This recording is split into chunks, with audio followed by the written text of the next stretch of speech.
I'm here today with Hans Kierstead, who is Professor of Anatomy and Neurobiology here at UC Irvine and a member of the Sue and Bill Gross Stem Cell Research Center. Welcome, Hans. Thank you. Let's talk a bit about spinal cord injury.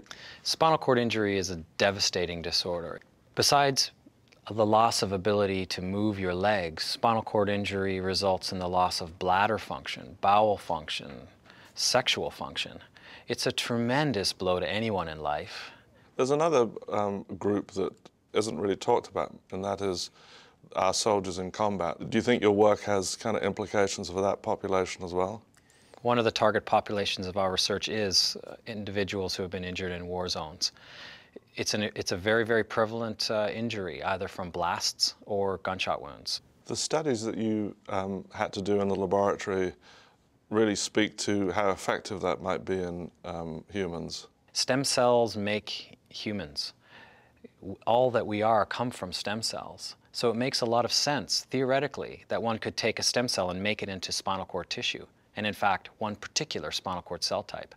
So that's what I sought out to do. I took the cell that can become any cell in the body and pushed it to become a particular spinal cord cell type that's lost after spinal cord injury. I'm really pleased to say that our treatment was recently approved for clinical testing by the FDA, and it ends up being the first human embryonic stem cell-based clinical trial in the world. The work that you've done in your own lab has developed a method whereby you could take a cell and transplant it into someone suffering from a spinal cord injury.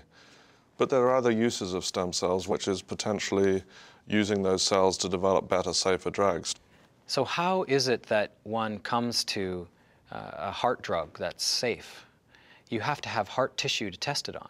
Human embryonic stem cells provide us with that bulk material that we can differentiate into heart and test drugs with. It takes approximately $1 billion to have a drug pass through clinical testing.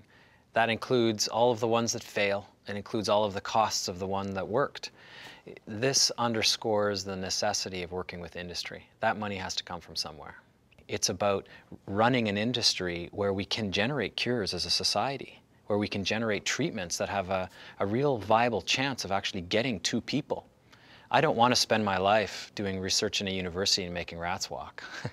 I'd like to be out there helping people. In order to do that, we need the intelligence, the experience, and the money from industry.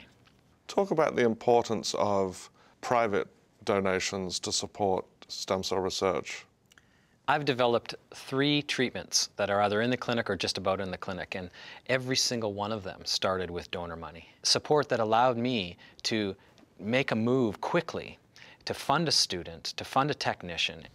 How do you think people will look back at the importance of Proposition 71 in establishing this institute, the California Institute of Regenerative Medicine, the state funding agency that supports stem cell research? The California Institute of Regenerative Medicine allocated a tremendous amount of money for stem cell research at a time when the federal government was virtually banning stem cell research by prohibiting the use of federal dollars.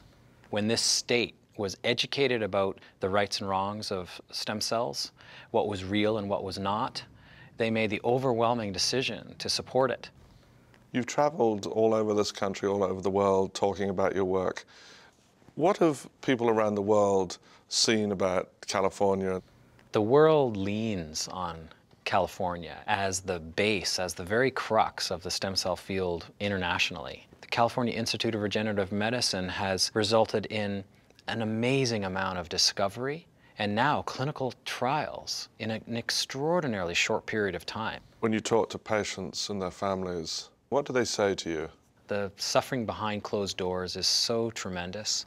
It's extraordinarily motivating to try to come up with something that's going to help these individuals. If you come up with one thing, it trickles through this neuroscience community and gives birth to other ideas. It's a beautiful reality of scientific research. Well, it's been great talking to you, Hans, and thank you for all your work on behalf of the Stem Cell Center and UC Irvine. Thank you, Peter.